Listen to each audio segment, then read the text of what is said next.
ಎಲ್ರಿಗೂ ನೆನಪಿದೆಯಲ್ವಾ? ನಿನ್ನೆ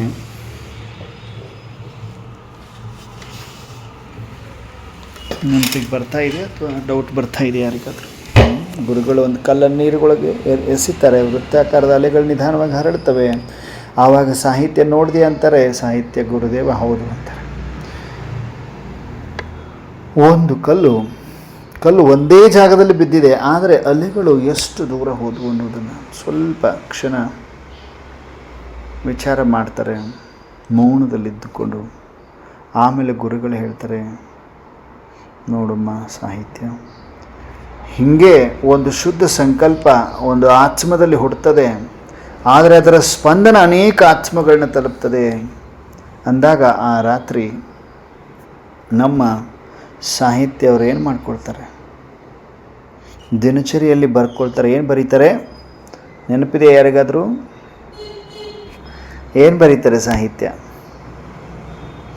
ಈ ದಿನ ನಾನು ಏನು ತಿಳ್ಕೊಂಡೆ ಅಂದರೆ, ಸೇವೆ ಅಂದರೆ ಬರೀ ಮಾತನಾಡುವುದಲ್ಲ, ಸೇವೆ ಅಂದರೆ ನನ್ನ ಸಂಕಲ್ಪಗಳನ್ನು ಅಷ್ಟೊಂದು ಪವಿತ್ರಗೊಳಿಸುವುದು, ಅವು ಬಾಬರವರ ಆಶೀರ್ವಾದದ ವಾಹಕರಾಗುವಂತೆ ಮಾಡುವಂಥದ್ದು. ದೂರದಲ್ಲಿ ಗುರುಗಳು ಆಕಾಶದತ್ತ ನೋಡ್ತಾ ಇರ್ತಾರೆ, ಮೃದುವಾಗಿ ಹೇಳ್ತಾರೆ, ಈಗ ಮಾತಿನ ಸೇವೆಯಿಂದ ಸಂಕಲ್ಪ ಸೇವೆ ಕಡೆಗೆ ಹೆಜ್ಜೆ ಇಡ್ತಾ ಇದೆಯಾ ಸಾಹಿತ್ಯ ನೀನು ಅಂತ ಹೇಳ್ತಾರೆ. ಆಕಾಶದಲ್ಲಿ ಚಂದ್ರ ಶಾಂತವಾಗಿ ಹೊಳಿತಾ ಇರ್ತಾರೆ. ಅವನ ಒಂದು ಬೆಳಕಿನಂತೆ ನಮ್ಮ ಸಾಹಿತ್ಯ ಅವರ ಸಂಕಲ್ಪಗಳು ಕೂಡ ಈಗ ಮೌನವಾಗಿ ಅನೇಕ ಆತ್ಮಗಳ ಜೀವನವನ್ನು ಸ್ಪರ್ಶ ಮಾಡಲಿಕ್ಕೆ ಪ್ರಾರಂಭ ಮಾಡಿದವು. ಇಷ್ಟು ನಾವು ನಿನ್ನೆವರೆಗೂ ಬಾಬಾ ಈ ಆಕಾಶವಾಣಿಯನ್ನು ನಮ್ಮೆಲ್ರಿಗೂ ಹೇಳಿದರು. ನೆನಪಿದೆ ಎಲ್ರಿಗೂ? ನೆಕ್ಸ್ಟ್ ಏನಾಗ್ತದೆ ಅನ್ನುವುದನ್ನು ಬಾಬಾ ಆಕಾಶವಾಣಿ ಮುಖಾಂತರ ಈ ದಿನ ನಮ್ಮೆಲ್ರಿಗೂ ತಿಳಿಸ್ಲಿಕ್ಕೆ ಹೊರಟಿದ್ದಾರೆ. Attention please. ಪ್ರತಿಯೊಂದು ಮಗುವಿನ ಅಟೆನ್ಷನನ್ನು ಚೆಕ್ ಮಾಡ್ತಾ ಇದ್ದಾರೆ ಬಾಬರು.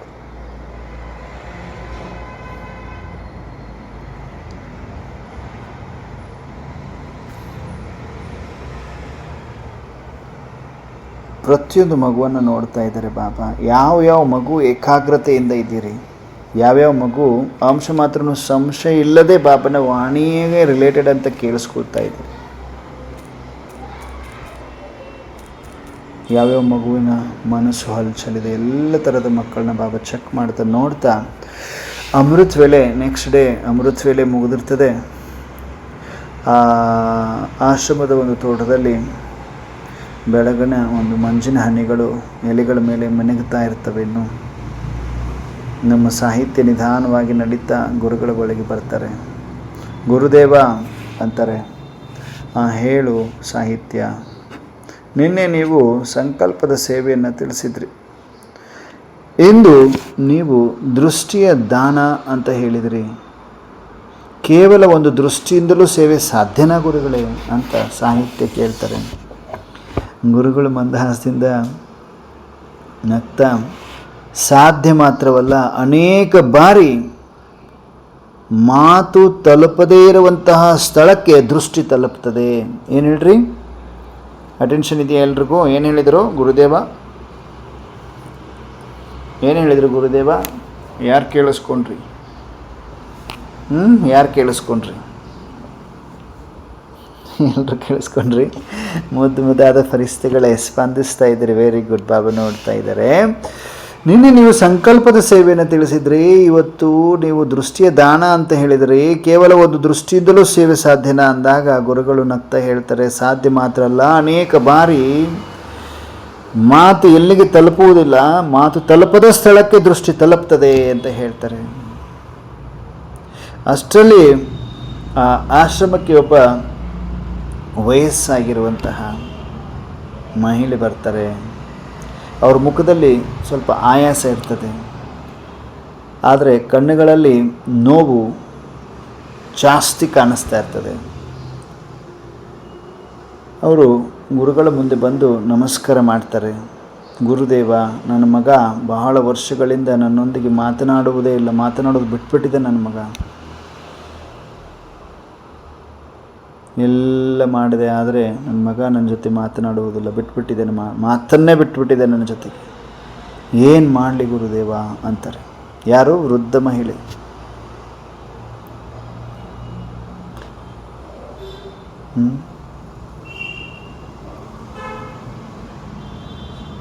ನನ್ನ ಮಗ ಬಹಳ ವರ್ಷಗಳಿಂದ ನನ್ನ ಜೊತೆಗೆ ಮಾತನಾಡುವುದೇ ಇಲ್ಲ, ನಾನು ಅವನು ನೋಡಿದರೆ ಅವನು ಮುಖ ತಿರುಗಿಸ್ಕೊಳ್ತೀನಿ ಅಂತ ಹೇಳ್ತಾರೆ. ಏನು ಮಾಡಲಿ ಗುರುದೇವ ಅಂತ ಕೇಳ್ತಾರೆ. ನಮ್ಮ ಸಾಹಿತ್ಯ ಕುಮಾರಿ ಅವರ ಮನಸ್ಸಿಗೆ ಕೆಲವೊಂದು ಸಲಹೆಗಳು ಬರ್ತವೆ. ಆ ಮಾತೆಗೆ ಧೈರ್ಯ ಹೇಳಬೇಕು, ಮಗನೊಂದಿಗೆ ಮಾತನಾಡಲಿಕ್ಕೆ ಹೇಳಬೇಕು. ಆದರೆ ಯಾಕೋ ಗುರುಗಳು ಶಾಂತವಾಗಿದ್ದಾರೆ, ಏನು ಆನ್ಸರ್ ಮಾಡ್ತಾ ಇಲ್ಲ. ಎದ್ದು ಆ ಒಂದು ಮಾತೆ ಎದುರುಗಡೆ ನಿಂತುಕೊಳ್ತಾರೆ, ಏನೂ ಮಾತಾಡುವುದಿಲ್ಲ. ಗುರುಗಳೆದ್ದು ಆ ತಾಯಿ ಎದುರುಗಡೆ ನಿಲ್ತಾರೆ, ಏನು ಮಾತಾಡುವುದಿಲ್ಲ. ಸ್ವಲ್ಪ ಕ್ಷಣಗಳು ಕೇವಲ ಪ್ರೀತಿಯಿಂದ ಆ ಒಂದು ಮಾತೆಯನ್ನು ನೋಡ್ತಾ ಇರ್ತಾರೆ. ಪ್ರೀತಿಯಿಂದ ನೋಡೋದು ಗೊತ್ತಲ್ವ, ದೃಷ್ಟಿ. ಪ್ರೀತಿಯಿಂದ ಆ ತಾಯಿಯನ್ನು ನೋಡ್ತಾರೆ. ಆ ದೃಷ್ಟಿಯಲ್ಲಿ ನಿಂದನೆ ಇರುವುದಿಲ್ಲ, ಟೀಕೆ ಇರುವುದಿಲ್ಲ, ಬರೀ ಕರುಣೆ ಮಾತ್ರವೂ ಇರಲಿಲ್ಲ. ಅದರೊಳಗಡೆ ಗೌರವ, ಸ್ವೀಕಾರ, ಆತ್ಮದ ಮೇಲಿನ ನಂಬಿಕೆ ಇರ್ತದೆ. ಆ ತಾಯಿಯ ಕಣ್ಣುಗಳಲ್ಲಿ ನೀರು ತುಂಬುತ್ತದೆ. ಬರೀ ದೃಷ್ಟಿ, ಓನ್ಲಿ ಒಂದು ಸ್ವಲ್ಪ ಸಮಯದವರೆಗೂ ದೃಷ್ಟಿ. ಆ ದೃಷ್ಟಿಯಿಂದ ಆ ತಾಯಿ ಕಣ್ಣಲ್ಲಿ ನೀರು ಬರ್ತದೆ. ಅವರು ತಲೆ ತಗ್ಗಿಸ್ತಾರೆ. ಗುರುದೇವ, ನೀವು ಏನು ಹೇಳಿಲ್ಲ, ಆದರೆ ನನ್ನ ಮನಸ್ಸು ಹಗುರಾಯಿತು ಅಂತ ಹೇಳ್ತಾರೆ. ಬರೀ ದೃಷ್ಟಿ ಕೊಟ್ಟಿದ್ದಕ್ಕೆ ನೀವೇನು ಹೇಳಿಲ್ಲ ಗುರುದೇವ, ಆದರೆ ನನ್ನ ಮನಸ್ಸು ಹಗುರಾಯಿತು ಅಂತಾರೆ ಆ ತಾಯಿ ಮಾತೆ. ಗುರುಗಳು ಆವಾಗ ಮೃದುವಾಗಿ ಹಗುರವಾಗಿ ಹೇಳ್ತಾರೆ, ಏಕೆಂದರೆ ನಾನು ನಿನ್ನ ಸಮಸ್ಯೆಯನ್ನು ನೋಡಲಿಲ್ಲ. ಏನು ಹೇಳ್ತಾರೆ? ನಿನ್ನ ಸಮಸ್ಯೆಯನ್ನು ನಾನು ನೋಡಲಿಲ್ಲ, ನಿನ್ನೊಳಗಡೆ ಇರುವ ಶಕ್ತಿಯನ್ನು ನೋಡಿದೆ. ನಿನ್ನ ಸಮಸ್ಯೆಯನ್ನು ನೋಡಲಿಲ್ಲ, ನಿನ್ನೊಳಗಡೆ ಇರುವಂತಹ ಶಕ್ತಿಯನ್ನು ನೋಡಿದೆ ಅಂದಾಗ ಸಾಹಿತ್ಯ ಕುಮಾರಿ ಈ ಮಾತುಗಳನ್ನ ತನ್ನ ಹೃದಯದಲ್ಲಿ ಸ್ಟೋರ್ ಮಾಡ್ಕೊಳ್ತಾರೆ. ಗುರುಗಳು ಏನು ಹೇಳಿದರು? ಸಮಸ್ಯೆಯನ್ನು ನೋಡಲಿಲ್ಲ, ಆ ಮಾತೆಯ ಶಕ್ತಿ, ಅವರೊಳಗಡೆ ಇರುವ ಶಕ್ತಿಯನ್ನು ನೋಡಿದೆ ಅಂತ ಗುರುಗಳು ಹೇಳಿದಾಗ ಸಾಹಿತ್ಯ ಈ ಮಾತುಗಳನ್ನ ತನ್ನ ಹೃದಯದಲ್ಲಿ ಸ್ಟೋರ್ ಮಾಡ್ಕೊಳ್ತಾರೆ. ಈಗ ಗುರುಗಳು ನಮ್ಮ ಸಾಹಿತ್ಯ ಕುಮಾರಿ ಕಡೆ ತಿರುಗಿ ಕೇಳ್ತಾರೆ, ಸಾಹಿತ್ಯ, ನೀನು ಜನರನ್ನು ಹೇಗೆ ನೋಡ್ತೀಯ ಅಂತ ಕೇಳ್ತಾರೆ. ಸಾಹಿತ್ಯ ಸ್ವಲ್ಪ ಯೋಚಿಸ್ತಾರೆ. ಅವರ ವರ್ತನೆಯನ್ನು ನೋಡಿ, ಅವರ ಮಾತುಗಳನ್ನು ನೋಡಿ ಅಂತ ಹೇಳ್ತಾರೆ. ಏನು ಹೇಳ್ರಿ? ಸಾಹಿತ್ಯ, ನೀನು ಜನಗಳನ್ನು ಹೇಗೆ ನೋಡ್ತೀಯಮ್ಮ ಅಂದಾಗ ಸಾಹಿತ್ಯ ಸ್ವಲ್ಪ ಯೋಚನೆ ಮಾಡಿ ಅವರ ವರ್ತನೆಯನ್ನು ನೋಡಿ, ಅವರ ಮಾತುಗಳನ್ನ ನೋಡಿ ಅಂತ ಹೇಳ್ತಾರೆ. ಆವಾಗ ಗುರುಗಳು ತಲೆಯಾಡಿಸ್ತಾರೆ. ಅದಕ್ಕಾಗಿಯೇ ಮನಸ್ಸು ಬೇಗ ಜಡ್ಜ್ಮೆಂಟನ್ನು ಕೊಡ್ತದೆ, ತೀರ್ಪನ್ನು ಕೊಡ್ತದೆ. ಆದರೆ ಯೋಗಿಯ ದೃಷ್ಟಿ ಆತ್ಮವನ್ನು ನೋಡ್ತದೆ. ಅವರ ಸಮೀಪದಲ್ಲಿದ್ದ ಒಂದು ಕನ್ನಡಿ ತಗೊಳ್ತಾರೆ, ಅದರ ಮೇಲೆ ಧೂಳು ತುಂಬಿರ್ತದೆ. ಇದರಲ್ಲಿ ನಿನ್ನ ಮುಖ ಸ್ಪಷ್ಟವಾಗಿ ಕಾಣ್ತಾ ಇದೆಯಾ ಅಂತ ಕೇಳ್ತಾರೆ. ಯಾರಿಗೆ? ಸಾಹಿತ್ಯನಿಗೆ. ಗುರುಗಳು ಕೇಳ್ತಾರೆ. ಯೋಗಿಯ ದೃಷ್ಟಿ ಆತ್ಮವನ್ನು ನೋಡ್ತದೆ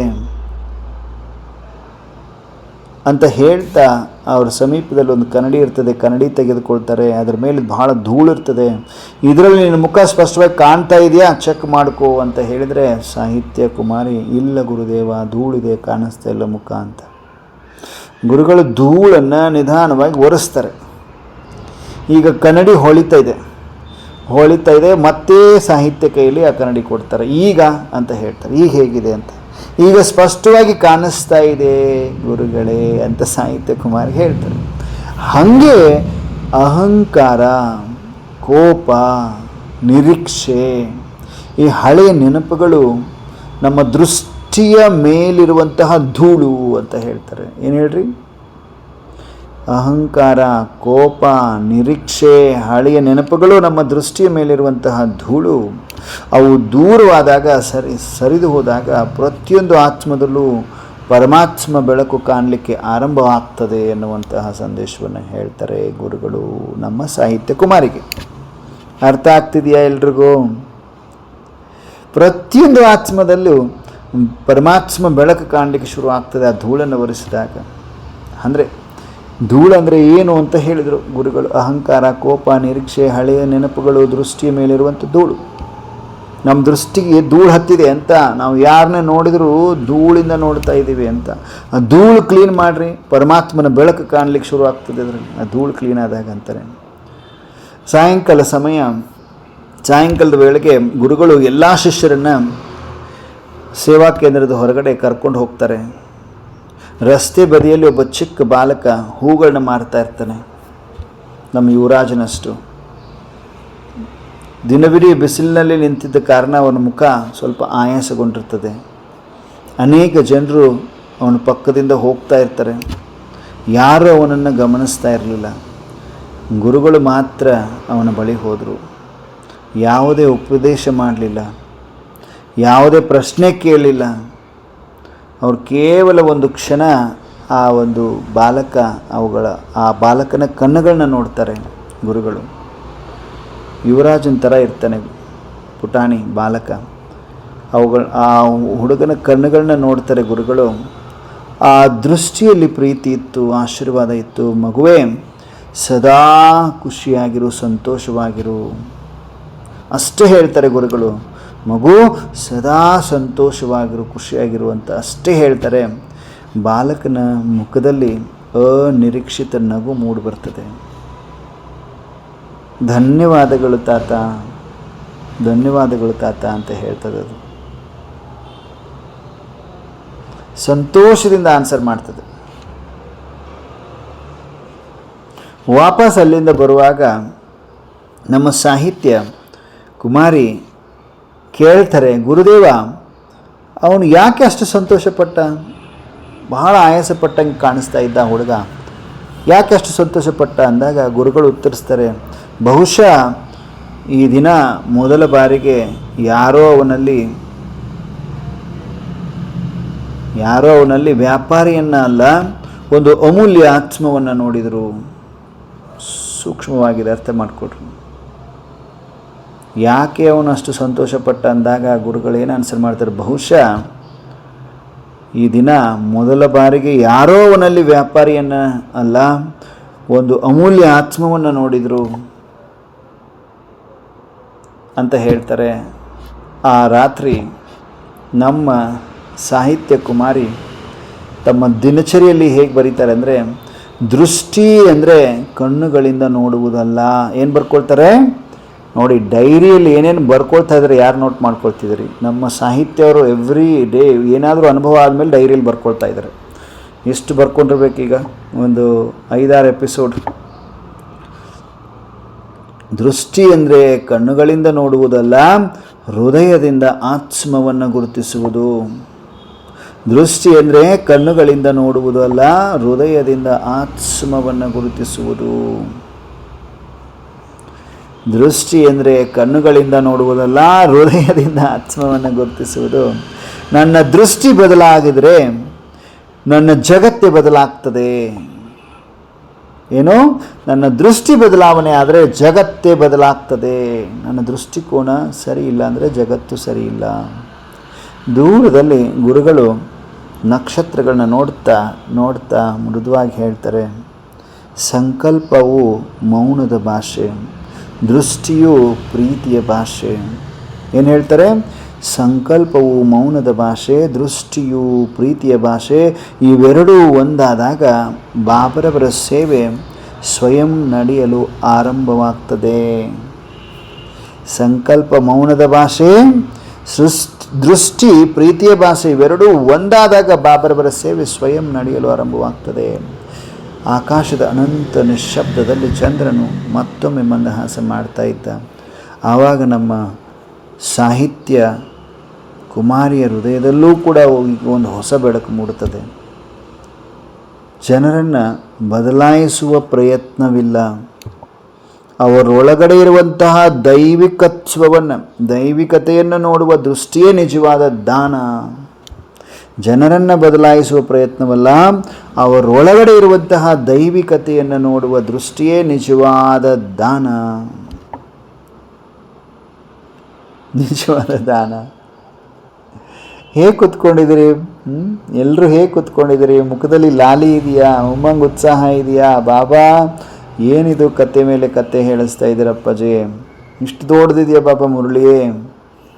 ಏನಪ್ಪಾಜಿ ಇದು 3 ದಿನದಿಂದ ಸಾಹಿತ್ಯ ಕುಮಾರನ ಹಿಡ್ಕೊಂಡ್ಬಿಟ್ಟಿದೆಯಾ? ಪಾಠ ಕಲಿಸ್ತಾನೇ ಇದೆಯಾ ಅನ್ನಿಸ್ತಾ ಇದೆಯಾ? ಲಾಲಿ ಇದೆಯಾ ಮುಖದಲ್ಲಿ? ಲಾಲಿ ಮೀನ್ಸ್ ಉಮ್ಮಂಗ, ಉತ್ಸಾಹ, ಖುಷಿ ಚೆಹರೆಯಲ್ಲಿ. ನೆಕ್ಸ್ಟ್ ಡೇ ಅಮೃತ ವೇಳೆ ಯೋಗ ಮುಗಿದಿರ್ತದೆ. ಆಶ್ರಮದ ತೋಟದಲ್ಲಿ ಮಲ್ಲಿಗೆ ಹೂಗಳು ಪರಿಮಳ ಎಲ್ಲೆಡೆ ಹರಡ್ತಾ ಇರ್ತದೆ. ಮಲ್ಲಿಗೆ ಹೂ ಗೊತ್ತಲ್ವ, ಬಹಳ ಸುಗಂಧವಾಗಿರ್ತದೆ. ಹೂಗಳು ಪರಿಮಳ ಎಲ್ಲ ಕಡೆ ಹರಡಿರ್ತದೆ. ನಮ್ಮ ಸಾಹಿತ್ಯ ಕುಮಾರಿ ಹೂವನ್ನು ಕೈಯಲ್ಲಿ ಹಿಡಿದು ಅದರ ಒಂದು ಸುವಾಸನೆಯನ್ನು ಆಸ್ವಾದಿಸ್ತಾ ಇರ್ತಾರೆ. ಈಗ ಹೇಗೆ ಚಿಕ್ಕ ಮಕ್ಕಳು ತಗೊಂಡು ಹೂ ಹರಿದ್ಬಿಟ್ಟು ಅದನ್ನು ಸ್ಮೆಲ್ ತಗೊಳ್ತಾ ಇರ್ತಾರೆ, ಹಾಗೆ ಕೈಯಲ್ಲಿ ಹಿಡಿದು ಅದರ ಸುವಾಸನೆಯನ್ನು ಆಸ್ವಾದಿಸ್ತಾ ಇರ್ತಾರೆ. ಅಷ್ಟರಲ್ಲಿ ಗುರುಗಳು ಅಲ್ಲಿಗೆ ಬರ್ತಾರೆ. ಏನು ನೋಡ್ತಾ ಇದೆಯಾ ಸಾಹಿತ್ಯ ಅಂತ ಕೇಳ್ತಾರೆ. ಗುರುದೇವ, ಈ ಚಿಕ್ಕ ಹೂವು ಎಷ್ಟು ಸುಂದರವಾದ ಪರಿಮಳವನ್ನು ಕೊಡ್ತಾ ಇದೆ ನೋಡು ಅಂತ. ಗುರುಗಳು ಒಂದು ಹೂವನ್ನು ಕಿತ್ತು ಅವರ ಒಂದು ಕೈಯಲ್ಲಿ ಇಡ್ತಾರೆ. ಈ ಚಿಕ್ಕ ಹೂ ಎಷ್ಟು ಸುಂದರವಾದ ಪರಿಮಳವನ್ನು ಕೊಡ್ತಿದೆ ಅಂದಾಗ ಗುರುಗಳು ಒಂದು ಹೂ ಕಿತ್ತು ಆ ಕುಮಾರಿ ಸಾಹಿತ್ಯ ಕೈಯಲ್ಲಿ ಇಡ್ತಾರೆ. ಕುಮಾರಿ ಹೂ ಯಾರಿಗೆ ಪರಿಮಳ ಕೊಡಬೇಕು ಎಂದು ಆರಿಸ್ಕೊಳ್ತದ? ಅದು ಕ್ವಶನ್ ಅರ್ಥ ಮಾಡಿಕೊಡ್ರಿ, ಸೂಕ್ಷ್ಮವಾಗಿದೆ. Attention please. ಹೂವು ಯಾರಿಗೆ ಪರಿಮಳ ಕೊಡಬೇಕು ಅಂತ ಆರಿಸ್ಕೊಳ್ತದ? ಅದು ಹೂವಿನ ಗಿಡದತ್ತ ಹೋಗಿದ್ದೀರಿ, ಹರೀಶನ ಹೋಗಿದ್ದಾರೆ, ನಾಗಮ್ಮಕ್ಕವ್ರು ಹೋಗಿದ್ದಾರೆ, ವನಿತಾ ಅಕ್ಕವ್ರು ಹೋಗಿದ್ದಾರೆ, Inchara little angel, Nandini little angel, Maheshwari, Atmik, Yuvaraj, Viraj, ಎಲ್ಲರೂ ಹೋಗಿದ್ದೀರಿ. ಆ ಹೂವು ನಾನು ನಂದಿನಿ ಲಿಟಲ್ ಏಂಜಲ್ನ ಮಾತ್ರ ಆರಿಸ್ಕೊಂಡು ನಾನು ಪರಿಮಳ ಕೊಡ್ತೀನಿ ಅಂತದ? ನಾನು ಆತ್ಮಿಕ್ಗೆ ಮಾತ್ರ ಪರಿಮಳ ಕೊಡಬೇಕು ಅನಿಸುತ್ತಾ? ಹರೀಶ ನನಗೆ ಮಾತ್ರ ಪರಿಮಳ ಕೊಡಬೇಕು ಅಂತ ಹೇಳ್ತದ ಅದು? ಹೀಗೆ ಅದರ ಹತ್ತಿರ ಬರುವಂಥ ಎಲ್ರಿಗೂ ಒಂದೇ ಪರಿಮಳ ಸಿಗ್ತದೆ. ಕರೆಕ್ಟಾ? ಹಾಗೆ ಯೋಗಿಯ ವೃತ್ತಿಯು ಹೀಗೆ ಇರಬೇಕು. ಯೋಗಿಯ ವೃತ್ತಿಯೂ ಕೂಡ ಹೀಗೆ ಇರಬೇಕು. ಯಾರೇ ಹತ್ತಿರ ಬಂದರೂ, ಎಂಥವರೇ ಇರಲಿ, ಅವರಿಗೆ ಶಾಂತಿ, ಪ್ರೇಮ, ಗೌರವದ ಅನುಭವ ಆಗಬೇಕು. ಅವರಿಗೆ ಶಾಂತಿ, ಪ್ರೇಮ, ಗೌರವದ ಅನುಭವ ಆಗಬೇಕು. ನಮ್ಮ ಸಾಹಿತ್ಯ ಕುಮಾರಿ ಈ ಮಾತುಗಳನ್ನ ಮೌನವಾಗಿ ಆಲಿಸ್ತಾ ಇರ್ತಾರೆ. ಅಷ್ಟರಲ್ಲಿ ಆಶ್ರಮಕ್ಕೆ ಇಬ್ಬರು ಅತಿಥಿಗಳು ಬರ್ತಾರೆ. ವಿರಾಜ್ ಮತ್ತು ಯುವರಾಜ್ ಅಂತ ಸಹೋದರರು ಬರ್ತಾರೆ. ವಿರಾಜ್ ಮತ್ತು ಯುವರಾಜ್ ಅಂತ ಇಬ್ಬರು ಸಹೋದರರು ಬರ್ತಾರೆ. ಅವರ ಮುಖದಲ್ಲಿ ಕೋಪ ಇರ್ತದೆ. ಒಬ್ಬರನ್ನೊಬ್ಬರು ನೋಡಲಿಕ್ಕೆ ಇಷ್ಟಪಡ್ತಾ ಇರಂಗಿಲ್ಲ ಅವರು. ಎಷ್ಟು ಕೋಪ ಇರ್ತದೆ ಅಂದರೆ, ವಿರಾಜ್ ಫೈಟ್ ಮಾಡ್ಕೊಂಡ್ಬಿಟ್ಟಿದ್ದಾರೆ. ಕೋಪನೇ ಕೋಪ, ಒಬ್ಬರನ್ನೊಬ್ಬರು ನೋಡ್ಲಿಕ್ಕೆ ಇಷ್ಟಪಡ್ತಾ ಇಲ್ಲ. ಅವರಿಬ್ಬರು ಬಂದು ಗುರುಗಳ ಮುಂದೆ ಹೇಳ್ತಾರೆ, ಗುರುದೇವ, ನಮ್ಮ ಆಸ್ತಿಯ ವಿಷಯವಾಗಿ ಹಲವು ವರ್ಷಗಳಿಂದ ನಾವು ಜಗಳ ನಡೀತಾ ಇದೆ ನಮ್ಮ ಜೀವನದಲ್ಲಿ. ಏನು ಹೇಳ್ರಿ? ಯುವರಾಜ್ ಏನು ಮಾಡ್ತಾರೆ? ಆಸ್ತಿ ವಿಷಯವಾಗಿ ಬಹಳ ವರ್ಷಗಳಿಂದ ಜಗಳ ನಡೀತಾ ಇದೆ. ನಾವು ಇಬ್ಬರು ಒಟ್ಟಿಗೆ ಕೂತ್ಕೊಂಡು ಅದನ್ನು ಬಗೆಹರಿಸ್ಕೊಳ್ಳಿಕ್ಕೆ ಸಾಧ್ಯ ಆಗ್ತಾ ಇಲ್ಲ ಅಂತ ಹೇಳ್ತಾರೆ ಯುವರಾಜ್. ಆವಾಗ ಸಾಹಿತ್ಯ ಕುಮಾರಿ ಯೋಚನೆ ಮಾಡ್ತಾರೆ, ಇವರಿಬ್ಬರಿಗೂ ಈಗ ಗುರುಗಳು ಯಾವ ಉಪದೇಶ ಕೊಡಬಹುದು ಅಂತ. ಇವರಿಗೆ ಈಗ ಗುರುಗಳು ಯಾವ ಉಪದೇಶ ಕೊಡಬಹುದು ಅಂತ ವಿಚಾರ ಮಾಡ್ತಾರೆ ಸಾಹಿತ್ಯ. ಆದರೆ ಗುರುಗಳು ನಗ್ತಾ ಹೇಳ್ತಾರೆ, ಮೊದಲು ಬನ್ನಿ ನಾವು ತೋಟದಲ್ಲಿ ಸ್ವಲ್ಪ ಹೊತ್ತು ಕುಳಿತುಕೊಳ್ಳೋಣ ಅಂತ ಯುವರಾಜನ್ನು ಕರ್ಕೊಂಡು ಹೋಗ್ತಾರೆ ಗುರುಗಳು. ಎಲ್ಲರನ್ನೂ ದೊಡ್ಡ ಆಲದ ಮರದ ಕೆಳಗಡೆ ಕೂರಿಸ್ತಾರೆ. ಎಲ್ಲರನ್ನೂ ದೊಡ್ಡ ಆಲದ ಮರದ ಕೆಳಗಡೆ ಕೂರಿಸ್ತಾರೆ. ಯಾರೂ ಮಾತಾಡಲ್ಲ. ಗುರುಗಳು ಕಣ್ಣು ಮುಚ್ಚಿ ಯೋಗದಲ್ಲಿ ಕುಳಿತುಕೊಂಡ್ಬಿಡ್ತಾರೆ. ಏನು ಮಾಡ್ತಾರೆ, ಎಲ್ಲರೂ ಆಲದ ಮರದ ಹತ್ರ ಕರ್ಕೊಂಬಂದು ಕೂರಿಸಿ ಯಾರೂ ಮಾತಾಡಲಿಲ್ಲ. ಗುರುಗಳು ಕಣ್ಣು ಮುಚ್ಚಿ ಯೋಗದಲ್ಲಿ ಕುಳಿತುಕೊಂಡ್ಬಿಡ್ತಾರೆ. ಅವ್ರ ಮುಖದಲ್ಲಿ ಅಪಾರವಾದ ಶಾಂತಿ. ಅವರ ಸುತ್ತಮುತ್ತ ಒಂದು ಒಂದು ಒಂದು ಒಂದು ಸೈಲೆನ್ಸ್ನ ವಾತಾವರಣ ನಿರ್ಮಾಣ ಆಗಿತ್ತು. ಸ್ವಲ್ಪ ಹೊತ್ತಿನ ನಂತರ ಈ ವಿರಾಜ್ ಮತ್ತು ಯುವರಾಜ್ ಇಬ್ಬರು ಅಣ್ಣ ತಮ್ಮ ಅವರ ಉಸಿರಾಟ ಸ್ವಲ್ಪ ನಿಧಾನವಾಯಿತು. ಅಂದರೆ ಭಾಳ ಕೋಪದಿಂದ ಬಂದಿದ್ದರು. ಅವ್ರ ಮುಖದಲ್ಲಿದ್ದ ಒಂದು ಉದ್ವೇಗ ಕಡಿಮೆ ಆಗಲಿಕ್ಕೆ ಶುರುವಾಯಿತು. 15 ನಿಮಿಷಗಳ ನಂತರ ಗುರುಗಳು ಕಣ್ಣು ತೆರೀತಾರೆ. ಈಗ ನಿಮ್ಮ ಮನಸ್ಸು ಹೇಗಿದೆ ಮಕ್ಕಳೇ ಅಂತ ಇಬ್ಬರಿಗೂ ಕೇಳ್ತಾರೆ, ವಿರಾಜ್ಗೆ ಯುವರಾಜ್ಗೆ. ಅದರಲ್ಲಿ ವಿರಾಜ್ ಆಶ್ಚರ್ಯದಿಂದ ಹೇಳ್ತಾರೆ, ಗುರುದೇವಾ, ಇಲ್ಲಿ ಬಂದಾಗ ನನ್ನೊಳಗಡೆ ಕೋಪ ಮಾತ್ರ ಇತ್ತು, ಈಗ ಅದು ಎಲ್ಲೋ ಕರಗಿ ಹೋದಂತೆ ಅನುಭವ ಆಗ್ತಾ ಇದೆ ಅಂತ ವಿರಾಜ್ ಹೇಳ್ತಾರೆ.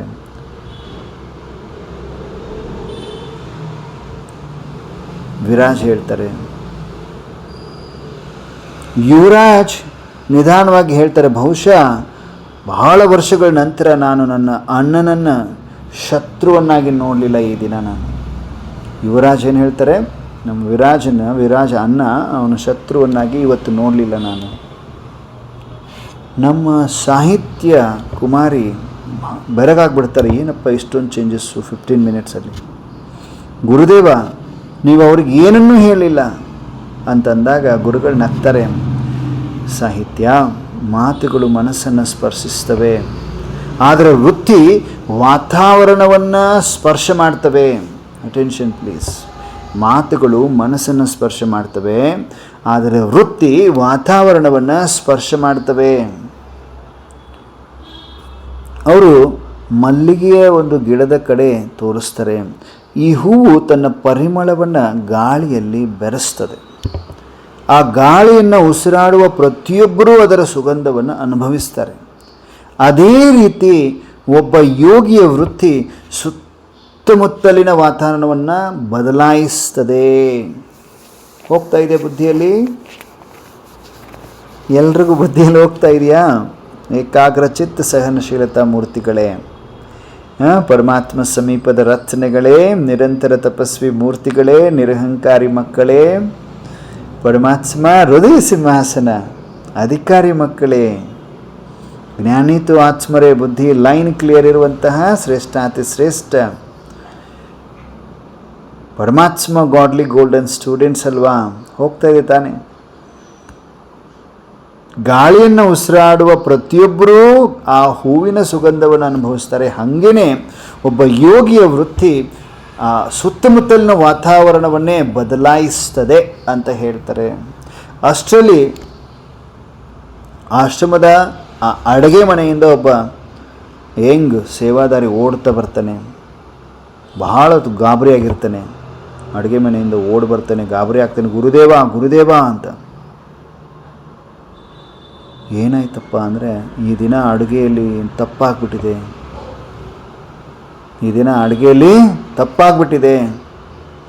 ಕೆಲವರು ನನ್ನ ಮೇಲೆ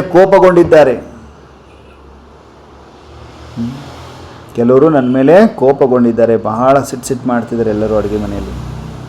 ಗುರುಗಳು ಪ್ರೀತಿಯಿಂದ ಕೇಳ್ತಾರೆ, ನೀನು ಕೆಲಸ ಮಾಡುವಾಗ ಮನಸ್ಸಿನಲ್ಲಿ ಏನು ನಡೀತಾ ಇತ್ತು? ಅಡುಗೆ ಮನೆಯಲ್ಲಿ ಕೆಲಸ ಮಾಡುವಾಗ ಮನಸ್ಸಲ್ಲಿ ಏನು ನಡೀತಾ ಇತ್ತು? ಆ ಯುವಕ ತಲೆ ತಗ್ಗಿಸ್ತಾನೆ.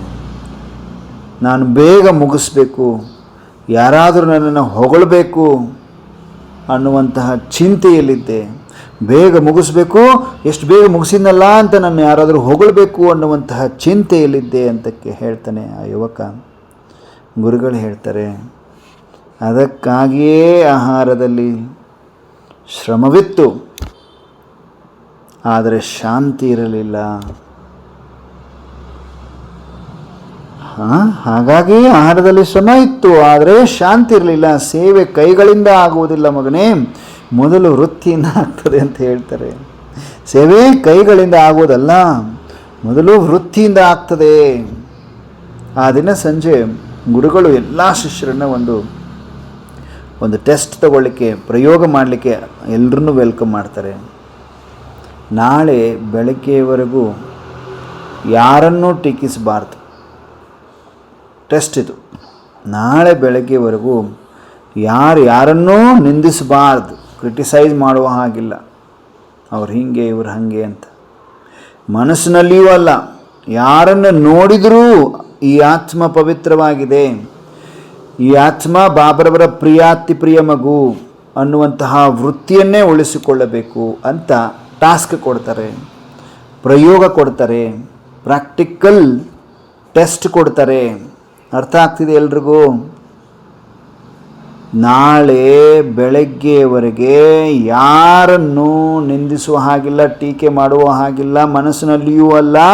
ಯಾರನ್ನು ನೋಡಿದರೂ ಕೂಡ ಈ ಆತ್ಮ ಪವಿತ್ರವಾಗಿದೆ, ಇವರು ಬಾಬರವರ ಪ್ರಿಯ ಮಗು ಆಗಿದ್ದಾರೆ ಎನ್ನುವಂಥ ವೃತ್ತಿಯನ್ನೇ ಉಳಿಸ್ಕೋಬೇಕು ಅಂತ ಹೇಳ್ತಾರೆ.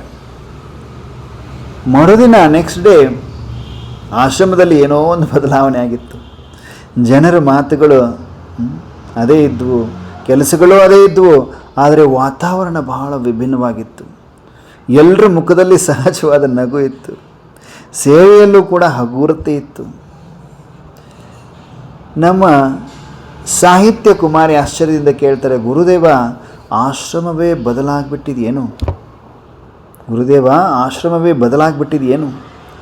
ಅವಾಗ ಗುರುಗಳು ಮೃದುವಾಗಿ ನಗ್ತಾ ಹೇಳ್ತಾರೆ, ಇಲ್ಲ ಸಾಹಿತ್ಯ ಕುಮಾರಿ, ಆಶ್ರಮ ಬದಲಾಗಿಲ್ಲ, ವೃತ್ತಿ ಬದಲಾಗಿದೆ. ಪಾಯಿಂಟ್ ಅರ್ಥ ಮಾಡ್ಕೊಳ್ತಾ ಹೋಗ್ತಾ ಇದ್ದೀರಿ. ಆಶ್ರಮ ಬದಲಾಗಿಲ್ಲ, ವೃತ್ತಿ ಬದಲಾಗಿದೆ. ವೃತ್ತಿ ಬದಲಾದಾಗ ವಾತಾವರಣವೂ ಬದಲಾಗುತ್ತದೆ.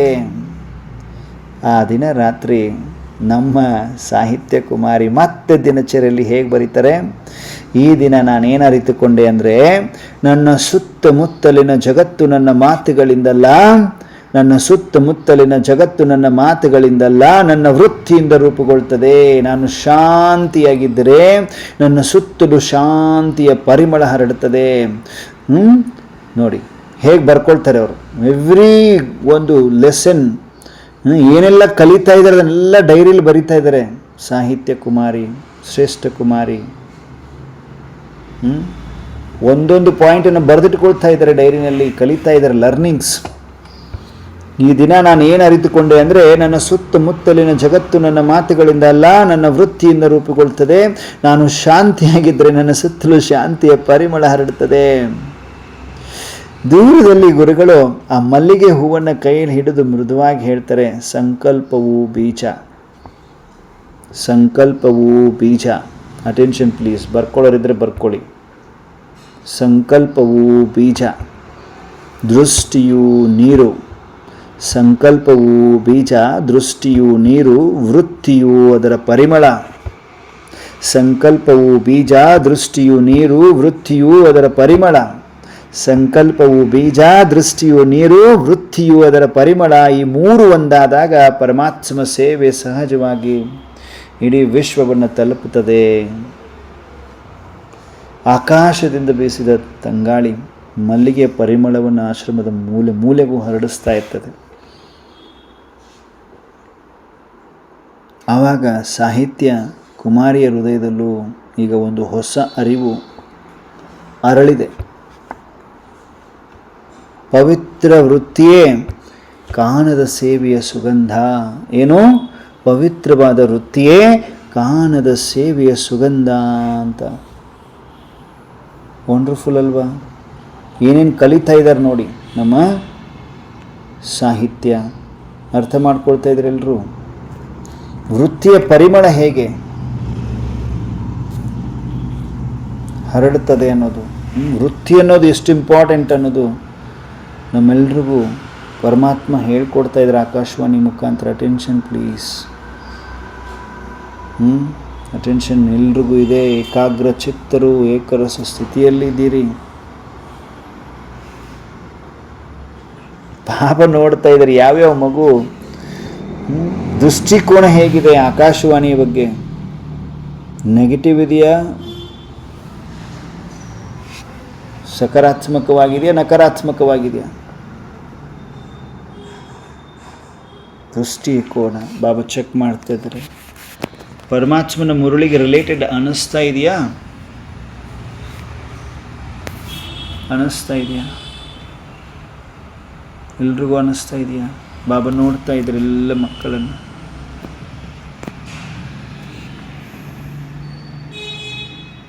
ಪರಮಾತ್ಮ ಸ್ಮೃತಿಯಲ್ಲಿ ಕಳೆದ ಒಂದೊಂದು ಕ್ಷಣ ಅನೇಕ ಗಂಟೆಗಳ ಶ್ರಮಕ್ಕಿಂತ ಹೆಚ್ಚು ಶಕ್ತಿಯನ್ನು ತುಂಬಬಲ್ಲದು.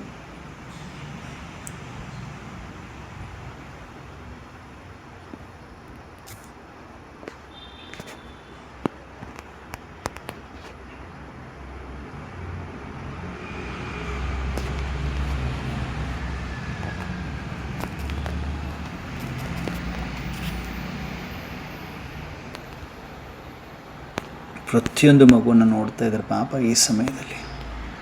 ಯಾವ್ಯಾವ ಮಗು ಏಕಾಗ್ರ ಚಿತ್ತ, ಏಕರಸ ಸ್ಥಿತಿ, ಅಂಶ ಮಾತ್ರನೂ ಹಲ್ಚಲಿಲ್ಲ, ಅಚಲ ಶಕ್ತಿ ಸಂಪನ್ನರು ಯಾರಿದ್ದೀರಿ ಬಾಬಾ ನೋಡ್ತಾ ಇದ್ದಾರೆ.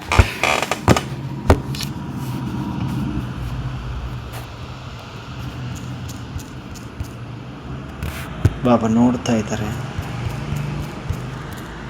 ಪ್ರತಿಯೊಂದು ಮಕ್ಕಳ ಚೆಹರೆಯಲ್ಲಿ ಲಾಲಿನೇ ಲಾಲಿ.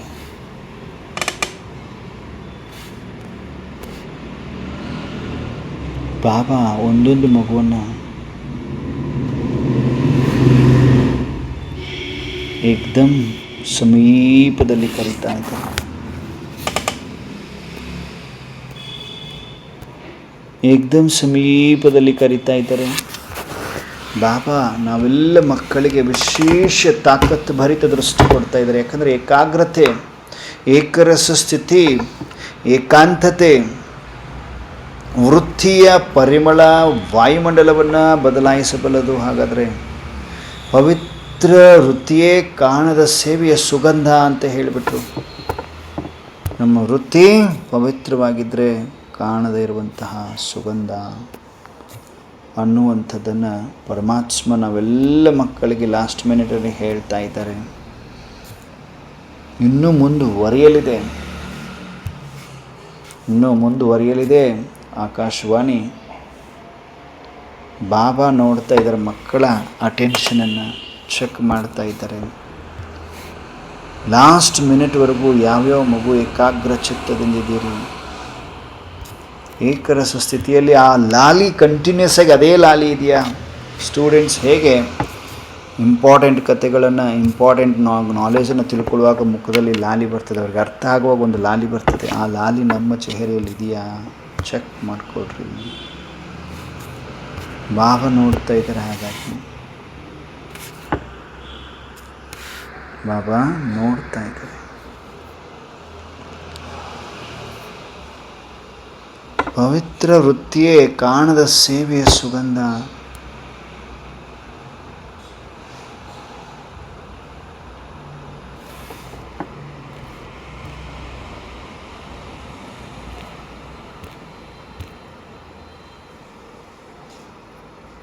ಪವಿತ್ರ ವೃತ್ತಿಯೇ ಕಾಣದ ಸೇವೆಯ ಸುಗಂಧ. ನಮ್ಮ ವೃತ್ತಿ ಎಷ್ಟು ಪವಿತ್ರ ಆಗ್ತದೆ, ಅಷ್ಟು ಕಣ್ಣಿಗೆ ಕಾಣದೇ ಇರುವಂತಹ ಸೇವೆ ಸುಗಂಧ ರೂಪದಲ್ಲಿ ಹರಡುತ್ತದೆ, ಪರಿಮಳ ರೂಪದಲ್ಲಿ ಹರಡುತ್ತದೆ. ಹೇಗೆ ಮಲ್ಲಿಗೆ ಹೂ.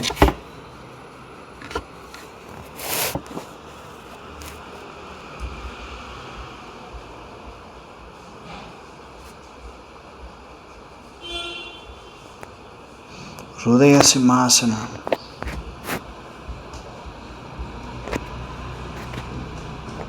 ಮಲ್ಲಿಗೆಯ ಒಂದು ಪರಿಮಳ ವೃತ್ತಿಯೊಂದಿಗೆ ಹೇಗೆ ಹೋಲಿಸಿದ್ರು ನೋಡಿ ಬಾಬಾ. ಮಾತುಗಳು ಮನಸ್ಸನ್ನು ಸ್ಪರ್ಶಿಸ್ತವೆ ಅಂತ ಹೇಳಿದರು, ವೃತ್ತಿ ವಾತಾವರಣವನ್ನು ಸ್ಪರ್ಶ ಮಾಡ್ತದೆ ಅಂತ ಹೇಳಿದರು.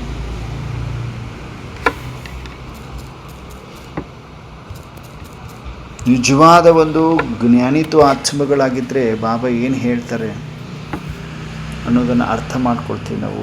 ಪ್ರಾಕ್ಟಿಕಲ್ ಜೀವನದಲ್ಲೂ ತೊಗೊಂಬರ್ತೀವಿ. ಈಗ ನಮ್ಮ ಸಾಹಿತ್ಯ ನಮಗೆಲ್ಲರಿಗೂ ಪಾಠ ಕಲಿಸ್ತಾ ಇದ್ದಾರೆ, ಅವರ ಒಂದು ಜೀವನ. ನೆಕ್ಸ್ಟ್ ಡೇ ಅಮೃತ ವೇಳೆ ಆಶ್ರಮದ ಸುತ್ತಲೂ ಮಂಜಿನ ಹನಿಗಳು, ಹುಲ್ಲಿರ್ತದಲ್ವ, ಹುಲ್ಲಿನ ಮೇಲೆ ಮುತ್ತಿನಂತೆ ಹೊಳಿತಾ ಇರ್ತದೆ. ಪಕ್ಷಿಗಳ ಒಂದು ಮಧುರವಾದ ಕಲರವ, ಆ ಕಲರವದ ನಡುವೆ ಎಲ್ಲ ಶಿಷ್ಯರು ಯೋಗದಿಂದ ಹೊರಬರ್ತಾರೆ ಅಮೃತ ವೇಳೆ ಆದ್ರೆ. ಆದರೆ ನಮ್ಮ ಸಾಹಿತ್ಯ ಮಾತ್ರ ಸೈಲೆನ್ಸಲ್ಲಿ ಕುಳಿತುಕೊಂಡಿರ್ತಾರೆ. ಎಲ್ಲರೂ ಶಿಷ್ಯರು ಹೊರಗಡೆ ಬರ್ತಾರೆ ಯೋಗ ಮಾಡಿ, ಸಾಹಿತ್ಯ ಮಾತ್ರ ಮೌನವಾಗಿ ಕುಳಿತುಕೊಂಡಿರ್ತಾರೆ ಸೈಲೆಂಟಾಗಿ. ಅವ್ರ ಮುಖದಲ್ಲಿ ಒಂದು ಪ್ರಶ್ನೆ ಇರ್ತದೆ. ಗುರುಗಳವರ ಹತ್ತಿರ ಬಂದು ಕುಳಿತುಕೊಳ್ತಾರೆ. ಏನಾಯಿತು ಸಾಹಿತ್ಯ ಅಂತಾರೆ. ಗುರುದೇವ, ನಾನು ಯೋಗಕ್ಕೆ ಕುಳಿತುಕೊಳ್ತೇನೆ, ಸ್ವಲ್ಪ ಹೊತ್ತು ಶಾಂತಿ ಸಿಗ್ತದೆ, ಆದರೆ ದಿನದ ಕೆಲಸಗಳಲ್ಲಿ ತೊಡಗಿದ ಕೂಡಲೇ ಆ ಒಂದು ಶಾಂತಿ ಕಳೆದು ಹೋಗ್ತದಲ್ಲ. ಈಗ ಎಲ್ಲರೂ ಹೇಗೆ ಈಗ ಆಕಾಶವಾಣಿ ಕೇಳುವಾಗ ನಿಮಗೆ ಶಾಂತಿ ಅನ್ನಿಸ್ತಾ ಇದೆ, ಕೆಳಗಡೆ ಹೋದ ತಕ್ಷಣ ಕಡಿಮೆ ಆಗಿಬಿಡ್ತದೆ, ಹಾಗೆ ಸಾಹಿತ್ಯ ಕ್ವಶನ್ ಬರ್ತದೆ. ಸ್ವಲ್ಪ ಹೊತ್ತು ಶಾಂತಿ ಸಿಗ್ತದೆ, ದಿನದ ಒಂದು ಕೆಲಸಗಳಲ್ಲಿ ತೊಡಗಿದ ಕೂಡಲೇ ಆ ಒಂದು ಶಾಂತಿ ಕಳೆದು ಹೋಗ್ತದಲ್ಲ ಅಂತ. ಎಲ್ರಿಗೂ ಇದೇ ಪರೀಕ್ಷೆ, ಎಲ್ರಿಗೂ ಇದೇ ಒಂದು ಅನುಭವ ಇರ್ತದೆ, ಕರೆಕ್ಟ್ ಅಲ್ವಾ? ಇಲ್ಲಿ ಬರ್ತದೆ, ಚೆನ್ನಾಗಿರ್ತೇವೆ, ಆಮೇಲೆ ಆಫೀಸಲ್ಲಿ ಹೋಗ್ತೀರಿ, ಏರುಪೇರು ಆಗ್ತದೆ, ಯಾಕೆ ಹಿಂಗೆ ಅಂತ ಕ್ವಶನ್ ಸಾಹಿತ್ಯಕ್ಕೆ ಬಂದಿರೋದು ನಮಗೂ ಬಂದಿರ್ತದೆ, ಕರೆಕ್ಟಾ?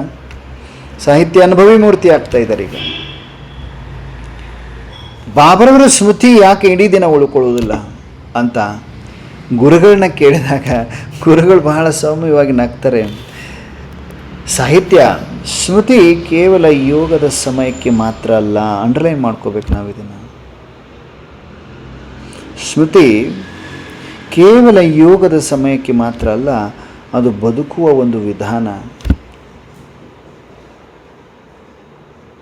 ಹಂಗೆ ಹೇಳ್ತಾ ಸಾಹಿತ್ಯ ಕುಮಾರಿಯನ್ನು ಗುರುದೇವ ಆಶ್ರಮದ ಹತ್ತಿರ ಒಂದು ಬಾವಿ ಇರ್ತದೆ, ಬಾವಿ ಕಡೆ ಕರ್ಕೊಂಡು ಹೋಗ್ತಾರೆ. ಒಂದು ಖಾಲಿ ಮಣ್ಣಿನ ಮಡಕೆಯನ್ನು ನೀರಿನಿಂದ ತುಂಬುತ್ತಾರೆ. Attention please. ಬಾವಿ ಇರ್ತದೆ, ಬಾವಿ ಕಡೆ ಕರ್ಕೊಂಡು ಹೋಗ್ತಾರೆ, ಒಂದು ಖಾಲಿ ಮಣ್ಣಿನ ಮಡಿಕೆಯಿಂದ ನೀರನ್ನು ತುಂಬ್ತಾರೆ. ನಂತರ ಅದರಲ್ಲಿ ಒಂದು ಚಿಕ್ಕದಾದ ಒಂದು ಹೋಲ್ ಮಾಡ್ತಾರೆ, ರಂಧ್ರ ಮಾಡ್ತಾರೆ. ಹೋಲ್ ಅಂದರೆ ಏನು ಹೇಳ್ತೀರಿ? ರಂಧ್ರ ಏನು ಹೇಳ್ತಾರೆ? ಲೀಕ್ ಆಗಬೇಕಂದ್ರೆ ಒಂದು ಹೋಲ್ ಮಾಡ್ತಿರಲ್ಲ, ರಂಧ್ರವನ್ನು ಮಾಡ್ತಾರೆ, ತೂತನ್ನು ಮಾಡ್ತಾರೆ. ಎಸ್, ಅದರಲ್ಲಿ ಸಣ್ಣ ರಂಧ್ರವನ್ನು ಮಾಡ್ತಾರೆ, ತೂತನ್ನು ಮಾಡ್ತಾರೆ. ಸ್ವಲ್ಪ ಹೊತ್ತಿನಲ್ಲೇ ನೀರು ನಿಧಾನವಾಗಿ ಹೊರಗಡೆ ಬೀಳಲಿಕ್ಕೆ ಶುರು ಆಗ್ತದೆ. Attention please. ಭಾಳ ಸೂಕ್ಷ್ಮವಾಗಿದೆ, ಕನೆಕ್ಟ್ ಆಗಬೇಕಷ್ಟೇ ನಾವೀಗ ಈ ಪಾಯಿಂಟಿಗೆ. ಸ್ವಲ್ಪ ಹೊತ್ತಿನಲ್ಲಿ ನೀರು ನಿಧಾನವಾಗಿ ಹೊರಗಡೆ ಬೀಳುತ್ತಾ ಹೋಗ್ತದೆ. ನಮ್ಮ ಸಾಹಿತ್ಯಕ್ಕೆ ಗುರುದೇವ ಕೇಳ್ತಾರೆ, ಇದು ಏನು ಹೇಳ್ತಾ ಇದೆ ನಿನಗೆ ಅಂತ.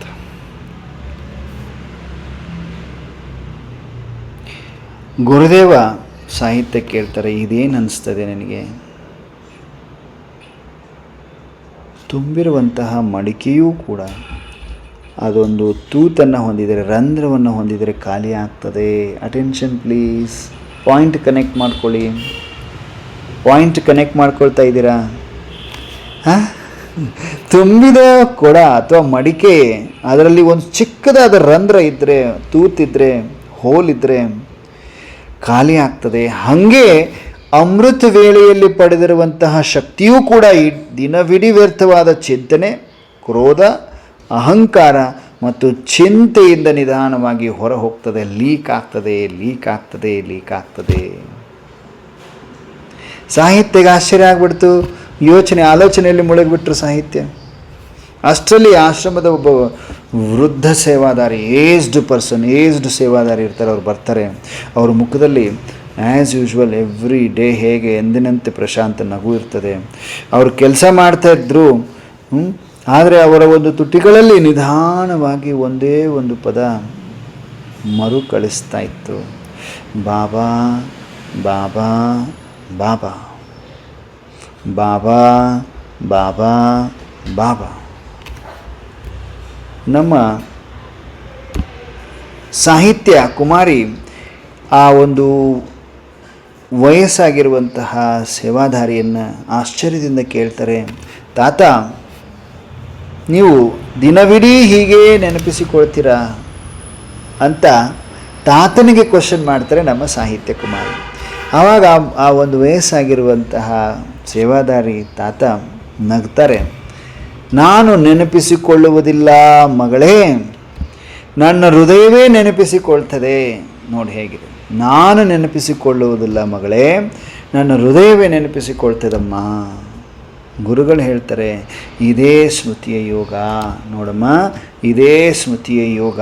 ಸ್ಮೃತಿ ಅಂದರೆ ಹೀಗೆ, ಪ್ರಯತ್ನದಿಂದ ಆರಂಭವಾಗ್ತದೆ, ಆದರೆ ಪ್ರೀತಿಯಿಂದ ಸಹಜವಾಗ್ತದೆ. ಪ್ರಯತ್ನದಿಂದ ಆರಂಭವಾಗ್ತದೆ, ಮಾಡಬೇಕು ಅಂತ, ಆದರೆ ಪ್ರೀತಿಯಿಂದ ಸಹಜವಾಗಿಬಿಡ್ತದೆ. ಆ ದಿನ ಸಂಜೆ ಗುರುಗಳು ಎಲ್ಲ ಶಿಷ್ಯರನ್ನು ಒಂದು ಸಣ್ಣ ಪ್ರಯೋಗಕ್ಕೆ ಮತ್ತೆ ಆಹ್ವಾನ ಮಾಡ್ತಾರೆ, ಮತ್ತೆ ವೆಲ್ಕಮ್ ಮಾಡ್ತಾರೆ, ಒಂದು ಟೆಸ್ಟ್ ಇಡ್ತಾರೆ. ಈ ದಿನ ಇಂದು 1 ಗಂಟೆವರೆಗೆ ಯಾವ ಕೆಲಸ ಮಾಡಿದರೂ ಮೊದಲು ಮನಸ್ಸಿನಲ್ಲಿ ಹೇಳ್ರಿ. ನೋಡಿರಿ, ಕೇಳಿಸ್ಕೊಡ್ರಿ. ನಾವೆಲ್ಲ ಇವನು ಪ್ರಾಕ್ಟಿಕಲ್ ಮಾಡಬೇಕು. ಸಾಹಿತ್ಯ ಕುಮಾರಿ ಕಲಿಸ್ಕೊಡ್ತಾ ಇದ್ದಾರೆ ನಮಗೆ. ಆಕಾಶವಾಣಿ ಬಾಬಾ ನೋಡ್ತಾ ಇದ್ದಾರೆ. ಇವೆಲ್ಲ ಪ್ರಾಕ್ಟಿಕಲ್ ಜೀವನದಲ್ಲಿ ಮಾಡಬೇಕು ನಾವು ಒಂದೊಂದನ್ನು. ಗುರುಗಳೆಲ್ಲ ಶಿಷ್ಯರನ್ನು ಕರೀತಾರೆ, ಒಂದು ಟೆಸ್ಟ್ ಇಡ್ತಾರೆ, ಟೆಸ್ಟ್ ಕೊಡ್ತಾರೆ. ಈ ದಿನ 1 ಗಂಟೆವರೆಗೆ ಯಾವ ಕೆಲಸ ಮಾಡಿದರೂ ಮೊದಲು ಮನಸ್ಸಿನಲ್ಲಿ ಹೇಳಬೇಕು, ಏನೋ ನಾನು ಆತ್ಮ, ನಾನು ಪರಮಾತ್ಮನ ಮಗು, ಈ ಕೆಲಸವನ್ನು ಪರಮಾತ್ಮನೊಂದಿಗೆ ಸೇರಿ ಮಾಡ್ತಾ ಇದ್ದೇನೆ. ಏನೋ ನಾನು ಆತ್ಮ.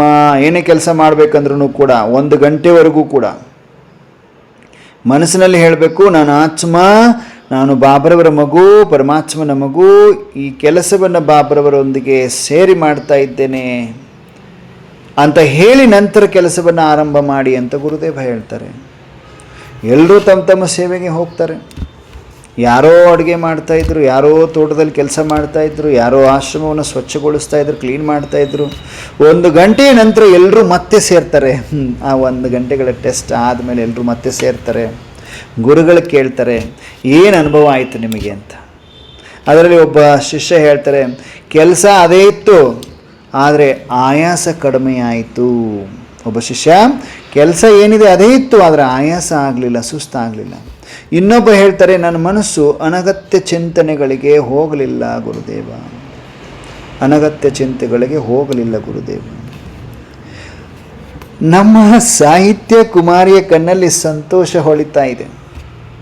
ಗುರುದೇವ, ನಾನು ಮೊದಲ ಬಾರಿಗೆ ಕೆಲಸ ಮತ್ತು ಯೋಗ ಬೇರೆ ಬೇರೆ ಅಲ್ಲ ಎಂಬುದನ್ನು ಅನುಭವಿಸಿದೆ ಇವತ್ತು. ಏನು ಹೇಳ್ರಿ, ನಾನು ಮೊಟ್ಟ ಮೊದಲನೇ ಬಾರಿಗೆ ಕೆಲಸ ಬೇರೆ, ಯೋಗ ಬೇರೆ ಬೇರೆ ಅಲ್ಲ ಅನ್ನುವುದನ್ನು ಅನುಭವ ಮಾಡಿದೆ. ಆವಾಗ ಗುರುಗಳು ಬಹಳ ಖುಷಿಯಿಂದ ತಲೆ ಆಡಿಸ್ತಾರೆ. ಅದೇ ರಾಜಯೋಗ. ಕೆಲಸ ಮಾಡ್ತಾ ಮಾಡ್ತಾ ಯೋಗ ಮಾಡೋದು, ಅದೇ ರಾಜಯೋಗ. ಯೋಗವನ್ನು ಕೆಲಸದಿಂದ ಬೇರ್ಪಡಿಸಬೇಡ, ಕೆಲಸವನ್ನೇ ಯೋಗವಾಗಿಸು. ಏನು ಹೇಳ್ರಿ, ಯೋಗವನ್ನು ಕೆಲಸದಿಂದ ಬೇರ್ಪಡಿಸಬೇಡ, ಕೆಲಸವನ್ನೇ ಯೋಗವಾಗಿಸು. ಈಗ ಸೂರ್ಯಾಸ್ತದ ಸಮಯ ಬಂತು. ಸೂರ್ಯನ ಒಂದು ಕೆಂಪು ಕಿರಣಗಳ ಆಶ್ರಮವನ್ನು ಆವರಿಸ್ಕೊಳ್ತವೆ. ಗುರುಗಳು ಆಕಾಶದ ಕಡೆ ನೋಡ್ತಾ ಹೇಳ್ತಾರೆ, ಸೂರ್ಯ ಯಾವಾಗಲೂ ಬೆಳಗುತ್ತಾನೆ, ಮೋಡಗಳು ಬಂದರೆ ಅವನು ಅಳಿದು ಹೋಗುವುದಿಲ್ಲ. ಹಾಗೆ ಬಾಬರವರ ಒಂದು ಪ್ರೀತಿ ಸದಾ ನಮ್ಮೊಂದಿಗಿದೆ, ಮರೆಯಾಗುವುದು ಸ್ಮೃತಿ, ಪ್ರೀತಿಯಲ್ಲ. Attention please. ಏನು ಹೇಳ್ತಾರೆ, ಹೇಗೆ ಸೂರ್ಯ ಯಾವಾಗಲೂ ಬೆಳಗುತ್ತಾನೆ, ಮೋಡಗಳು ಬಂದರೆ ಅವನು ಅಳಿದು ಹೋಗುವುದಿಲ್ಲ, ಹಾಗೇ ಪರಮಾತ್ಮ ಪ್ರೀತಿ, ಬಾಬರವರ ಪ್ರೀತಿ ಸದಾ ನಮ್ಮೊಂದಿಗಿದೆ, ಮರೆಯಾಗುವುದು ಸ್ಮೃತಿ, ಪ್ರೀತಿಯಲ್ಲ. ಮರೆಯಾಗುವುದು ಸ್ಮೃತಿ, ಪ್ರೀತಿಯಲ್ಲ. ಆ ದಿನ ರಾತ್ರಿ ಮತ್ತೆ ನಮ್ಮ ಸಾಹಿತ್ಯ ಕುಮಾರಿ ತಮ್ಮ ದಿನಚರಿ ಒಂದು ಡೈರಿಯಲ್ಲಿ ಹೀಗೆ ಬರ್ಕೊಳ್ತಾರೆ, ಈ ದಿನ ನಾನು ಅರಿತುಕೊಂಡಿದ್ದೇನಪ್ಪ ಅಂದರೆ, ಯೋಗ ಅಂದರೆ ಕಣ್ಣು ಮುಚ್ಚಿ ಕುಳಿತುಕೊಳ್ಳುವ ಸಮಯವಲ್ಲ. ಯೋಗವೆಂದರೆ ಕಣ್ಣು ಮುಚ್ಚಿ ಕುಳಿತುಕೊಳ್ಳುವ ಸಮಯವಲ್ಲ. ಪ್ರತಿ ಉಸಿರಿನಲ್ಲೂ, ಪ್ರತಿ ಕಾರ್ಯದಲ್ಲೂ ಪರಮೇಶ್ವರನನ್ನು, ಪರಮಾತ್ಮನನ್ನು, ಬಾಬರವರನ್ನು ಜೊತೆಗಿರಿಸುವ ಜೀವನವೇ ಸ್ಮೃತಿಯ ಯೋಗ. ಯೋಗವೆಂದರೆ ಕಣ್ಣು ಮುಚ್ಚಿ ಕುಳಿತುಕೊಳ್ಳುವ ಸಮಯವಲ್ಲ. ಪ್ರತಿ ಉಸಿರಿನಲ್ಲೂ, ಪ್ರತಿ ಕಾರ್ಯದಲ್ಲೂ ಬಾಬರವರನ್ನು ಜೊತೆಗಿರಿಸುವ ಜೀವನವೇ ಸ್ಮೃತಿಯ ಯೋಗ. ಸ್ಮೃತಿಯ ಯೋಗ. ದೂರದಲ್ಲಿ ಗುರುಗಳು ನಕ್ಷತ್ರ ಭರಿತ ಆಕಾಶವನ್ನು ನೋಡ್ತಾ ಮೃದುವಾಗಿ ಹೇಳ್ತಾರೆ, ಸ್ಮೃತಿಯೇ ಆತ್ಮದ ಉಸಿರು. ಉಸಿರು ಇರುವವರೆಗೂ ಜೀವನವಿದೆ. ಸ್ಮೃತಿ ಇರುವವರೆಗೂ ದೈವಿಕ ಶಕ್ತಿಯ ಹರಿವು ಎಂದಿಗೂ ನಿಲ್ಲುವುದಿಲ್ಲ. ಅಂದಾಗ ನಮ್ಮ ಸಾಹಿತ್ಯ ಅವರ ಹೃದಯದಲ್ಲಿ ಆ ದಿನ ರಾತ್ರಿ ಹೊಸ ಬೆಳಕು ಹೊತ್ತುಕೊಳ್ತದೆ. ಪರಮಾತ್ಮ ಸ್ಮೃತಿ ಉಳಿದರೆ ಜೀವನವೇ ಯೋಗವಾಗ್ತದೆ. ಏನೋ ಪರಮಾತ್ಮ ಸ್ಮೃತಿ, ಬಾಬರವರ ಸ್ಮೃತಿ ಉಳಿದಿದ್ದೆ ಆದರೆ ಜೀವನವೇ ಯೋಗವಾಗ್ತದೆ. ಈ ಒಂದು ಆಕಾಶವಾಣಿ ಇನ್ನೂ ಮುಂದುವರಿತಾ ಇದೆ, ನಾಳೆಗೂ ಕೂಡ ಮುಂದುವರಿಸಲಾಗ್ತದೆ. ಬಾಪ್ದಾದ ಎಲ್ಲ ಮಕ್ಕಳ ಚೆಹರೆಯಲ್ಲಿ ಆ ಒಂದು ಲಾಲಿಯನ್ನು ನೋಡ್ತಾ ಒಂದೊಂದು ಮುದ್ದು ಮುದ್ದಾದ ಫರಿಸ್ತೆಗಳನ್ನು ಸಮೀಪದಲ್ಲಿ ಕರೀತಾ ಒಂದೊಂದು ಮಗುವಿಗೆ ವಿಜಯೀಭವದ ತಿಲಕವನ್ನು ಹಚ್ತಾ ಇದ್ದಾರೆ, ಮಗುಳ್ನಗ್ತಾ ಇದ್ದಾರೆ. ಪ್ರತಿಯೊಂದು ಮಗುವಿನ ಚೆಹರೆಯಲ್ಲಿ ಆ ಒಂದು ಏಕಾಗ್ರತೆ, ಏಕರಸ ಸ್ಥಿತಿ, ಏಕಾಂತತೆ, ಆ ಒಂದು ಹರ್ಷಿತದ ಚೆಹರೆ, ಲಾಲಿಯನ್ನು ನಾನು ನೋಡ್ತಾ ಇದ್ದೀನಿ, ಆ ರುಹಾನಿಯತ್ತನ್ನು ನೋಡ್ತಾ ಇದ್ದೀನಿ. ಒಬ್ಬೊಬ್ಬ ಮಗು, ಒಂದೊಂದು ಮಗು ಏಕಾಗ್ರ ಚಿತ್ತರಾಗಿ ಆಲಿಸ್ತಾ ಇದ್ದೀರಿ. ಏಕಾಗ್ರತೆ ವೃದ್ಧಿ ಆಗ್ತಾ ಇದೆ ಈ 3 ದಿನದಲ್ಲಿ ನಿಮ್ಮದು ಅಂತ ಬಾಬ್ರವರು ಹೇಳ್ತಾ ಏಕಾಗ್ರ ಚಿತ್ ಆತ್ಮಭವದ ವರದಾನ ಕೊಟ್ಟು ಒಂದೊಂದು ಮಗುವಿಗೆ ಅಮೃತ ಕುಡಿಸ್ತಾ, ಅಮರಭವದ ವರದಾನವನ್ನು ಕೊಡ್ತಾ, ಟೋಲಿಯನ್ನು ತಿನ್ನಿಸ್ತಾ, ವಿಜಯೀಭವದ ತಿಲಕ ಹಚ್ಚಿ ರಕ್ಷಾ ಕವಚವನ್ನು ಕೊರಳಲ್ಲಿ ಹಾಕ್ತ ಬಾಪದಾದ ಮುಗುಳ್ನಕ್ತ ವಿಧಾನ ಹೇಳ್ತಾ ಇದ್ದಾರೆ. ನಾವೆಲ್ಲರೂ ಹೃದಯೇಶ್ವರನಿಗೆ, ಹೃದಯ ರಾಮನಿಗೆ ಹೃದಯದಿಂದ ನಮಸ್ತೆ ಪರಮಾತ್ಮ ಅಪ್ಪಾಜಿ, ನಮಸ್ತೆ, ಧನ್ಯವಾದಗಳು ಅಪ್ಪಾಜಿ, ಧನ್ಯವಾದಗಳು ಅಂತ ಹೇಳ್ತಾ ನಾನಾತ್ಮ ಸೂಕ್ಷ್ಮ ವತನದಿಂದ ಸ್ಥೂಲ ಸಾಕಾರದಲ್ಲಿ, ಸ್ಥೂಲ ಶರೀರದಲ್ಲಿ, ಮೃಕುಟಿಯ ಮಧ್ಯದಲ್ಲಿ ಬಂದು ವಿರಾಜಮಾನನಾಗಿದ್ದೇನೆ. ಮಸ್ತಕ ಮಣಿಯಾಗಿದ್ದೇನೆ. ಮಸ್ತಕದಲ್ಲಿ ದಿವ್ಯತೆ, ಪ್ರಕಾಶತೆಯ ಪ್ರಕಾಶತೆ. ನಾನಾತ್ಮ ಮಾಸ್ಟರ್ ಸರ್ವಶಕ್ತಿಮಾನಾಗಿದ್ದೆ. ಸಫಲತಾ ಸಂಪನ್ನನಾಗಿದ್ದೇನೆ. ಪ್ರತಿ ಸಂಕಲ್ಪದಲ್ಲಿ ಸಿದ್ಧಿ ಪ್ರಾಪ್ತಿಯಾಗಿದೆ. ನಿರೋಗಿಯಾಗಿದ್ದೇನೆ, ನಿರ್ವಿಘ್ನನಾಗಿದ್ದೇನೆ. ನಾನಾತ್ಮ ಮಾಸ್ಟರ್ ಸರ್ವಶಕ್ತಿಮಾನಾಗಿದ್ದೇನೆ. ಮಾಸ್ಟರ್ ಸರ್ವಶಕ್ತಿಮಾನಾಗಿದ್ದೇನೆ. ಓಂ ಶಾಂತಿ, ಓಂ ಶಾಂತಿ, ಓಂ ಶಾಂತಿ. ಎಲ್ಲ ದಿವ್ಯ ಫರಿಸ್ತೆಗಳಿಗೆ ನಮಸ್ತೆ. ವಂಡರ್ಫುಲ್. ನೋಡಿ, ನಮ್ಮೆಲ್ಲರ ನೆಚ್ಚಿನ ಕುಮಾರಿ ಸಾಹಿತ್ಯ ಅವರು ಮಾತನಾಡಿದ್ರು. ಕೇಳಿಸ್ಕೊಂಡ್ರು ಎಲ್ಲರೂ ನಿಜವಾದ ಸಾಹಿತ್ಯ ಯಾರು ಅಂತ. ವಂಡರ್ಫುಲ್. ಓಂ ಶಾಂತಿ. ನಮಸ್ತೆ ಸಾಹಿತ್ಯ.